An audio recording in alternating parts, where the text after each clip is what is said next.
ആരാണെന്ന് കണ്ടുകഴിഞ്ഞാൽ അവരെ ലക്ഷ്യം വെക്കും. അവരുമായി സൗഹൃദത്തിലാകും. പൂജയും ആചാരങ്ങളിലുമുള്ള തന്റെ അറിവ് പ്രദർശിപ്പിക്കും. ഒന്നിലേറെ തവണയുള്ള കൂടിക്കാഴ്ചയിൽ ഇര ഇവരുടെ കെണിയിലാകും. ബംഗളൂരുവിന് അകലെയുള്ള ക്ഷേത്രത്തിൽ ചെന്ന് പൂജ നടത്തിയാൽ തങ്ങളുടെ പ്രശ്നങ്ങൾക്കുള്ള പരിഹാരമാകുമെന്ന് അവർ തെറ്റിദ്ധരിപ്പിക്കും. വിവാഹ വസ്ത്രത്തിൽ സ്വർണ്ണാഭരണ വിഭൂഷിതയായി പൂജ നടത്തിയാലേ ദൈവങ്ങൾ പ്രീതിപ്പെടുകയുള്ളൂ എന്ന് പറഞ്ഞ് അവരെ തെറ്റിദ്ധരിപ്പിക്കും. പൂജ വളരെ രഹസ്യമായിരിക്കണം. ആരെങ്കിലും അറിഞ്ഞാൽ കാര്യസാധ്യം ഉണ്ടാകില്ലെന്ന് പറഞ്ഞ് അവരെ ബോധ്യപ്പെടുത്തും. തുടർന്ന് ഇരകളെ കൊണ്ട് തന്നെ മുറിയെടുപ്പിച്ച് മല്ലിക ഒഴിഞ്ഞു മാറി നിൽക്കും. മുറിയിലെത്തി അധികം വൈകാതെ തന്നെ പൂജ ആരംഭിക്കും.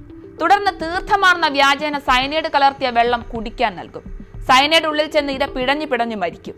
1999 കൊലപാതകത്തിന് ശേഷം പിന്നീട് മല്ലിക കൊല നടത്തുന്നത് 2007 7 വർഷത്തെ ഇടവേളയ്ക്ക് ശേഷം 8ാം വർഷത്തെ 3 മാസ കാലയളവിൽ മല്ലിക മറ്റ് 5 പേരെയും കൊന്നുതള്ളി. ഭക്തിയുടെ പേരിൽ നടത്തിയ കൊലപാതകങ്ങൾ ലക്ഷ്യം മോഷണം മാത്രമായിരുന്നു. അറസ്റ്റ് ചെയ്യപ്പെട്ട കെമ്പമ്മയുടെ പേരിൽ നിരവധി കൊലപാതകങ്ങളുടെ കുറ്റപത്രങ്ങൾ ചാർത്തപ്പെട്ടു.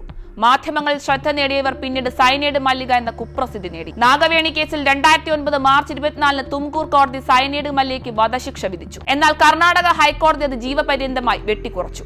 7 കൊലപാതകങ്ങൾ ചെയ്ത സയനൈഡ് മല്ലികയുടെ 6 കൊലപാതകങ്ങൾ മാത്രമേ പോലീസിന് തെളിയിക്കാൻ സാധിച്ചിട്ടുള്ളൂ. മരണം വരെ ജയിൽ ശിക്ഷ അനുഭവിക്കുക എന്നതാണ് സയനൈഡ് മല്ലികയുടെ ഇപ്പോഴത്തെ വിധി.